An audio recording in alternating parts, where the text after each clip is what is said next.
No evento conservador, ao que você se referiu aqui, ao qual a gente falou aqui no bloco anterior, o CIPEC, né? Eu falei CPAC, tô me habituando aí, né? Mas é um CIPEC e tal. Você deu uma palestra sobre a questão da permissão de transexuais no esporte feminino. Foi um assunto que a gente também já discutiu aqui, gerou debates acalorados acerca do tema, uns para um lado, na opinião, outros para o outro. Eu aqui, que esse que vos fala, meio também sem muito saber. Meio isentão, isentão virou, estávamos falando aqui, isentão virou um termo pejorativo, né, hoje, né? Essa polarização fez da busca pela isenção, de alguma forma. Isento 100% ninguém consegue ser, né? Em algum momento você vai se inclinar pela opinião que tem mais, no seu entendimento, a melhor ideia de mundo, visão de mundo e tal, mas mesmo assim, hoje, com a polarização, você buscando essa isenção, você é criticado por ser isentão. Mas eu quero falar sobre essa linha mestra dessa tua explanação, na tua palestra, né, que você fez no CIPAC, Ana. E por que você classifica essa permissão? Um pouco do seu olhar para isso, a gente já pôde ver, né, nas suas mídias sociais, tal, no Twitter, onde você expressa a sua opinião acerca dessa questão, né, da participação de trans no esporte feminino. Como é que você enxerga isso? Você entende mesmo como uma injustiça contra as mulheres? Bom, é um assunto vasto, um assunto longo. Eu até, depois da minha palestra, disse que ia disponibilizar todo o material ali no meu Twitter e eu vou colocar mesmo. A minha palestra, ela chama Biologia não é de direita nem de esquerda. Então, acho que antes da gente, sempre que a gente entra nesse tema, eu gosto muito de falar que é um tema que é fora do campo da tolerância, do preconceito. Acho que a identidade social de cada pessoa, ela tem que ser muito respeitada. O próprio conservadorismo prega que a menor das minorias é o indivíduo. As escolhas do indivíduo, elas têm que ser muito respeitadas. E como cada indivíduo quer viver a sua vida, a identidade social, ela tem que ser extremamente respeitada. Mas o esporte, o pilar mais forte do esporte é a identidade biológica, tanto é que o esporte é separado entre homens e mulheres por causa de N fatores físicos, né, hormonais e genéticos.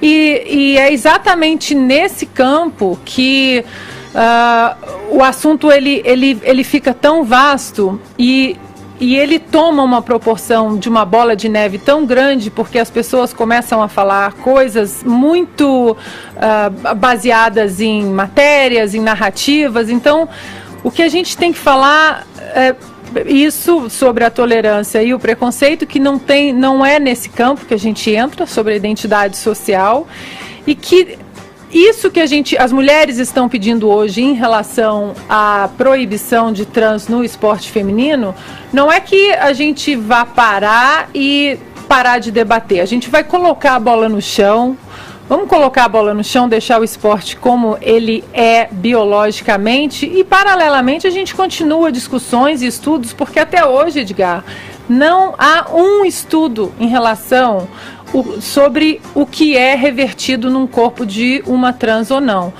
Para que as pessoas em casa, aí no carro, no trabalho, para que elas entendam, a diretriz do COI, do Comitê Olímpico, é uma só.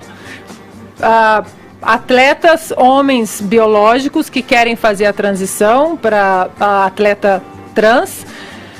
A diretriz, recomendação, não é regra e não é lei. Basta 12 meses de testosterona abaixo de 10 nanomols por litro. Só. Cirurgia não é mais obrigatório. Só 1 ano de testosterona abaixo de 10 nanomol. Para que as pessoas entendam, até esse abaixo de 10 nanomol, a minha testosterona máxima, a minha da Paulinha, vai chegar em 2,7. Até essa diretriz que autoriza trans a jogar no esporte feminino, até essa diretriz, elas têm 5 vezes mais testosterona do que a gente. Então, estão querendo baixar para 5. 5 ainda continua 2 vezes mais que a gente. Então, o que nenhum estudo comprova é que esses 12 meses de testosterona baixa reverte anos de testosterona no corpo de um homem. Muita gente se ofende quando a gente fala no corpo de um homem, mas para o esporte, aquela pessoa teve o período que foi do sexo masculino. Hoje a identidade social é mulher e estou muito feliz de falar Joana, Tiffany, Roberta, o que quiser. Perfeito.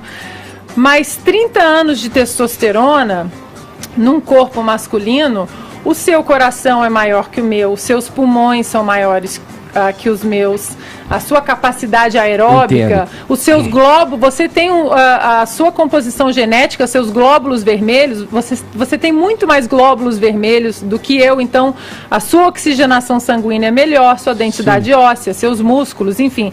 Então a pergunta que as mulheres fazem é: 1 ano de testosterona apaga, de testosterona baixa, apaga, reverte todos esses ganhos e benefícios da testosterona? Essa informação não tem na tua... Ninguém tem. Não tem consenso, né? Na verdade, tem várias linhas aí. O Fefito, quando a gente discutiu isso aqui, faz o quê? Cerca de um mês? Faz quantas vezes? Umas 15 vezes, talvez. Não, mas tem uma questão que eu queria te passar a bola, que foram questões que a Paula tocou aqui pra gente. A questão de você apartar a identidade social, a questão da identidade social, que ela foi muito clara no respeito a isso, a escolha do indivíduo, né? Claro. E a questão biológica. Eu me lembro que quando a gente trouxe aqui, você veio com alguns números que eram números acerca dessa redução da testosterona no atleta trans. Uhum. Como é que você, diante dessas duas questões que são cruciais, quando vistas de forma apartada, a questão biológica e a questão da identidade social? Eu discordo da Ana Paula quando ela disse que a biologia não é de direita nem de esquerda, porque eu acho que a gente está vivendo um tempo que a biologia é usada à direita e à esquerda. Vide questões de saúde, como política antidrogas ou aborto. Essas questões são usadas moralmente à direita ou à esquerda. Eu trouxe, de fato, alguns dados aqui há um tempo atrás... E não é nesses dados que eu vou me concentrar, mas eu vou até repassá-los aqui. Por exemplo, a pesquisadora Joanna Harper, do Providence Portland Medical Center, nos Estados Unidos, já provou, quer dizer, pelo menos segundo o estudo dela, que a diminuição da testosterona ela é suficiente para igualar algumas competidoras transexuais a competidoras cisgêneros, por um simples motivo: a perda de densidade óssea, a perda de densidade muscular. A gente tem, por exemplo, aqui, se comparar a altura entre a Tiffany, que é a nossa jogadora transexual no Brasil, com a Thaís, a Tiffany tem 1,94, a Thaís tem 1,96. As duas, ainda assim, tem uma grande diferença. A Tiffany salta mais do que... Ou melhor, a Tiffany salta menos do que a Thaísa. Fora daqui, a Paola Egonu alcança 3,36 metros. A chinesa Tingzu, que é transexual, 3,27. O mesmo se diz da seleção masculina. A Tiffany salta menos do que o Wallace, por exemplo, que é oposto da seleção masculina. Agora sim, eu não vou me concentrar nesses dados, até porque eu queria trazer uma outra questão, que é uma questão que eu acho que pode ajudar a gente a pensar nesse assunto. É uma questão que chama testagem sexual. Eu não sei se já ouviram falar numa corredora chamada Caster Semenya. Quem ela é? Ela é uma sul-africana, ela basicamente arrasa em todas as corridas de tiro curto, de 400 metros e tal, das quais ela participa. Ela é uma mulher cisgênero. Ela nasceu mulher cisgênero. Ela não é transgênero, ela não é transexual, ela está em conformidade com o sexo que o médico lhe designou. O que aconteceu com a Caster Semenya? A Caster Semenya começou a ser julgada por muita gente dizendo que ela não se qualificava como mulher. Mal comparando, porque os casos são individuais, quase como aconteceu com a Edi Nancy nos anos 90. Judoca, né? Pois é. A Caster Semenya, sendo mulher, ela tem níveis de testosterona mais altos. Normalmente mais altos que algumas outras atletas. Vocês lembram aqui do caso da Maria Joaquina, que era uma patinadora que estava sendo impedida 12 anos, estava sendo impedida de competir por causa disso, e ela era transexual? O nível de testosterona dela é 0,5 nanomoles. A irmã dela, que é cisgênero, tem 0,7 nanomoles. Então a gente vê que a questão hormonal em si já não é necessariamente algo que é um deal breaker. A gente tem mulheres que têm níveis de testosterona muito acima das outras. A Caster Semenya chegou a ser impedida de correr algumas vezes, assim como aconteceu com a Dutty Chand, que é uma indiana, e assim como ocorreu com a Francine Niyonsana e a Margaret Wambui. Junto com a Caster Semenya, a Francine e a Margaret eram o top 3 das Olimpíadas do Rio de Janeiro. E essas 3 mulheres cisgêneras não poderiam correr por questões hormonais. Continuando, a Katrina Karkazin, do Global Health Justice Partnership, ela diz que os hormônios não são a única coisa a interferir na diferenciação entre corpos atléticos. Há questões como o equipamento no qual você treina a vida toda, óbvio, porque tem gente que tem mais grana para investir nisso ou não, a nutrição, o tamanho do coração, todas essas coisas influenciam. Mas olha que questão interessante. O Michael Phelps, que é um nadador homem, cisgênero, tem mãos e pés muito maiores do que as de outros homens normalmente, e nem por isso vira um critério. E veja só, hormônios estão com a gente, ninguém está mexendo neles, no caso das mulheres cisgêneros, ninguém está mexendo no tamanho da mão do Michael Phelps, e ainda assim ele não é questionado por isso. Em 1966, houve um caso que entrou para a história das Olimpíadas. Assim, as mulheres começaram a competir em 1900 e pouquinhos, normalmente, mas em 1966, a Eva Kloboskovska, ela teve que desfilar pelada na frente de vários homens para provar que ela era mulher. Uma humilhação. Provou. Em 67, não satisfeitos, começaram a persegui-la. Então colocaram uma testagem cromossomial, que mesmo ela sendo mulher cisgênero, não passou. Por quê? Porque existem pessoas que não são nem XX, nem XY. Existem pessoas intersexuais e pessoas que têm algumas outras síndromes, que às vezes são XX. Mas, Fefito, essas pessoas, desculpa, elas são a exceção. Pois é, mas as pessoas que são exceção... não podem entrar num estudo global. Mas as pessoas que são exceção, e nesse caso ela não entrou, eu estou falando de 66, mas as pessoas que são exceção, elas também são cidadãos e também precisam ser respeitadas. O fato é que desde 67 até 2011, a testagem cromossomial era a única maneira de distinguir quem era homem de quem era mulher, até que começou em 2011 a de hormônio. Só para encerrar, Ed, enquanto a gente está falando da Caster Semenya, a Caster ainda está lutando na justiça, já voltou a competir algumas vezes. Eram 10 nanomoles o nível de hormônio que mulheres tinham que ter para competir.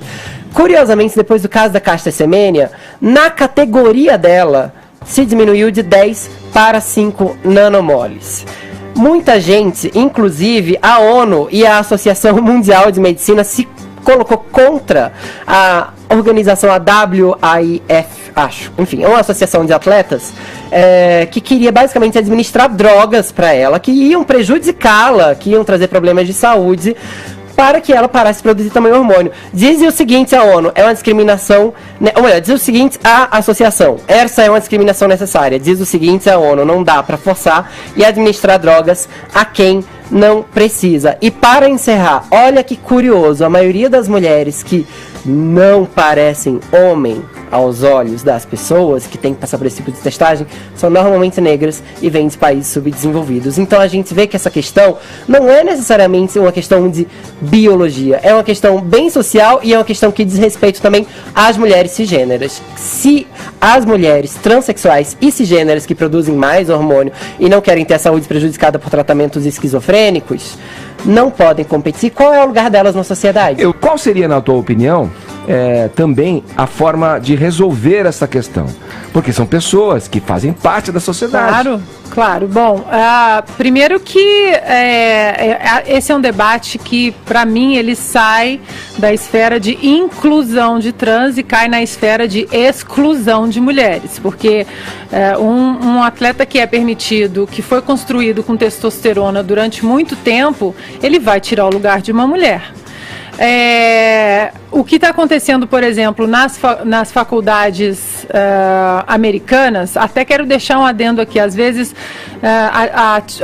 especificamente aqui no Brasil, existe o caso da Tiffany, e a Tiffany, às vezes, ela acha que eu tenho uma coisa contra ela, e eu já falei para ela em Brasília, nada contra Vocês já entraram em embates ali no Twitter, não é? Você acerca da opinião, a tua opinião exposta. Sim, e o que ela mas pensa. A minha opinião é embasada. Eu não tenho um problema com a Tiffany, porque a Tiffany, ela está no campo da entidade esportiva que autorizou que ela jogasse. Sim. Ponto. A minha interlocução ela é exatamente com essas entidades esportivas. Inclusive, Martina Navratilova, campeã, né, campeoníssima Sim. tenista, homossexual, casada com uma mulher há muitos anos, teve uma técnica trans.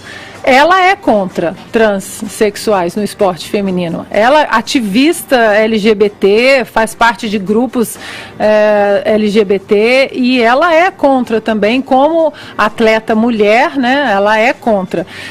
Então, pegando o gancho do Fefito sobre a doutora Harper, foi exatamente baseada no artigo da doutora Harper que o Comitê Olímpico fez essa recomendação. O problema do artigo da doutora Harper, que é uma médica trans também, ela fez um artigo sem embasamento científico, ela fez um estudo comportamental de 4 atletas trans, mas de 4 corredoras apenas. Ela não considerou nenhum outro esporte. Principalmente esportes de força física, de luta, onde como que você vai desconstruir toda uma carga genética masculina de força física, ela não considerou isso. Nesse artigo que ela escreveu, ela diz que no artigo era difícil para ela analisar essa transição quando quando os trans chegavam nas categorias de esporte de força física e esportes de altura, basquete, vôlei, porque a testosterona, ela realmente influencia muito na altura. Então, quando as pessoas comparam a Tiffany com alguma outra atleta feminina, mulher biológica, em termos de altura... Que foi o que o Fefito trouxe pra gente. Essa comparação, ela não tem um embasamento argumentativo robusto, porque nós não sabemos até o quanto da altura da Tiffany foi... usufruída da testosterona. Antes de voltar, falando do salto, né? Quanto ela salta? Da altura. É que nesse caso, quando eu comparei, eu falei que ela salta menos do que algumas mulheres cis, por exemplo. Sim, mas aí a altura dela pode compensar, né? Você pode usar isso porque a Tiffany hoje joga numa rede de 2,24, enquanto os homens jogam na rede de 2,43. O caso da Semenya é um caso muito interessante, inclusive ele corrobora para a causa das mulheres, porque ela é uma mulher... Eu tive que fazer teste de gênero, para você ter uma ideia. Eu tive que comprovar que eu era mulher e algumas mulheres que não passavam nesse teste, elas eram banidas, elas eram suspensas. Então a Semenya, ela é uma exceção nessa seara toda. E a gente não pode simplesmente mudar uma regra que atende e que vai mudar a vida de 100% das mulheres baseada em exceções, né? Então, acho que acho que o número da comunidade trans do mundo é um número 0,04, alguma coisa assim. E dentro dessa comunidade trans, o número de atletas trans é um número muito pequeno, 0,0002. Então, mas tem uma explicação para isso, né? Não, sim. Eu estou só dizendo que nesses números, 0,0002, que é o número de atletas trans no mundo, por causa desse número, nós vamos mudar 100% das políticas para as mulheres, 100% do universo feminino. O que fazer, Ana, na tua opinião? Então, onde jogaria a Tiffany, na tua opinião? Só para colocar mais 3 dados interessantes rapidamente. Primeiro é o controle antidoping, que todas as mulheres passam 365 dias por ano. Então, por exemplo, um fato interessante sobre a minha vida, eu sempre tenho que avisar onde eu tô. Agora não, que eu me aposentei, o joelho já não está ajudando para jogar mais. E vamos criar se a tua visita for frequente aqui, que eu faço votos que seja no Morning Show, né? Tem que mudar a bancada, porque ela tá batendo o joelho, gente. Não cabe, aqui a perna é comprida. Então, eu tenho sempre que me colocar à disposição das agências de antidoping para que até fora de competições eles possam me testar. Cansei de receber o ADA na minha casa às 5h30 da manhã, com um potinho, vamos fazer o xixi no potinho. Sim. exatamente para que eu provasse que durante o meu período fora de competições eu não estava construindo o meu corpo com testosterona. Então esse parâmetro ele já é absolutamente ignorado quando se trata de atletas trans. Um outro ponto das políticas antidoping é que se eu ainda jogo hoje, cada amostra de doping ela é guardada durante 10 anos. Se hoje aparece uma suspeita, se eu estivesse jogando hoje, olha, há uma suspeita de que a Ana Paula tem um traço de testosterona de uma contraprova de 8 anos atrás. Vamos acessar aquela contraprova. Eles acessam a minha contraprova de 8 anos atrás e se há um traço mínimo que seja acima da testosterona permitida, de uma amostra de 8 anos atrás, eu sou suspensa, eu sou banida e eu perco todos os meus títulos retroativamente. A minha pergunta é, o que uma amostra da Tiffany de 8 anos atrás mostraria? Mostraria um índice absurdo de testosterona. Então, a patrulha médica para as mulheres ela é muito severa. E para os trans, não. Aí você aponta que haveria essa vantagem também nessa aferição que você está se referindo. Exatamente. Sabe que eu tenho uma dúvida? A gente falou aqui até do caso, ano passado, dessa patinadora de 12 anos. Eu queria saber a opinião da Ana Paula, porque a gente fala muito desse corpo construído com a testosterona, né, com todo esse tempo. Então, uma mulher que faz uma transição aos 25 anos, até os 25, recebeu essa dosagem de testosterona maior. Agora, no caso de uma atleta que tem um acompanhamento médico, tudo do jeito que tem que ser, né, como a gente vê muitos casos aqui de crianças trans que são atendidas pelo Hospital das Clínicas, e ela faça o bloqueio, por exemplo, da testosterona na adolescência, até que se estabeleça realmente no prazo médico aí para se descobrir, e essa menina de fato cresça e venha a ser uma atleta olímpica mulher, né? O que você pensa sobre isso, Ana Paula? No caso aí a gente não poderia falar sobre essa questão da testosterona, ou a gente poderia, não sei. Porque é uma coisa nova, digamos. A gente não, é completamente novo. Sempre que a gente falou aqui, eu sempre falei, o que me pega mais é que eu considero que uma mulher trans é uma mulher. E aí eu sempre fico com essa questão. Se a mulher trans... Sim, não, eu sei, mas se a mulher trans é uma atleta, o que a gente faz com ela? Porque se ela é uma secretária, tudo bem. Se ela é uma professora, tudo bem também, não sei, entendeu? Mas e se ela é uma atleta? Entendo. Sim, não sei, eu acho pertinente. Agora, a questão pertinente. Hoje, dessa situação que a gente tem do diagnóstico da criança. Vou entrar então na seara da criança e da infância. Há dados, extensos dados da Federação Americana de Atletismo e da Federação Americana de Natação, dados comparativos com atletas que 6 anos de idade, feminino, masculino, 100 metros, 200 metros, aos 6 anos de idade, a diferença de tempo entre os meninos e as meninas já é grande. Esse gap, essa diferença, ela vai potencializando, mas ela já existe aos 6 anos de idade. Isso, dados da Federação Americana de Atletismo e de Natação, que eles acompanham, eles têm um monitoramento fantástico lá, por isso que são o que são, né, a potência esportiva que são. E esses dados comparativos, eles acompanham até os 20 anos e essa distância ela só vai aumentando. Então, essa influência da testosterona, ela já acontece muito cedo, aos 6 anos de idade. Agora, olha um outro dado interessante. A campeã olímpica dos 100 metros, campeã olímpica do Rio, 2016, dos 100 metros... existe o campeonato americano de high school, que é ensino médio, né? Que até 17 anos. Uhum. Na frente da campeã olímpica feminina de 2016, há mais de 700 meninos de 17 anos. Uhum. De 17 anos. O recorde feminino dos 100 metros olímpico, que até hoje não foi batido, vocês lembram da Florence Griffith Joyner? Sim. Né? Aqui, inclusive, muita gente fala que competiu dopada, né, a vida inteira. O recorde olímpico é dela. Até hoje ninguém conseguiu bater. De 1988, Olimpíada de Seul. Existem nos Estados Unidos mais de 300 meninos de 16 anos que batem o recorde dela. Então, a diferença ela é muito grande e sempre é, então. Você acha que até de uma criança acompanhada não valeria também? Não valeria, teria que fazer alguma outra... É o que eu entendi também, a leitura que eu faço do teu argumento é esse aí, que não valeria mesmo se fosse um tratamento já, digamos, precoce. Não, né? Porque a distância, os benefícios da testosterona, eles já acontecem lá atrás. Aí vem a pergunta, então o que a gente faz com esses atletas trans? Né? Vai lá. Eu acho que a vida, ela tem limites. Você não pode... infelizmente, a gente vive numa sociedade hoje onde tudo tem que ser muito fulfilled.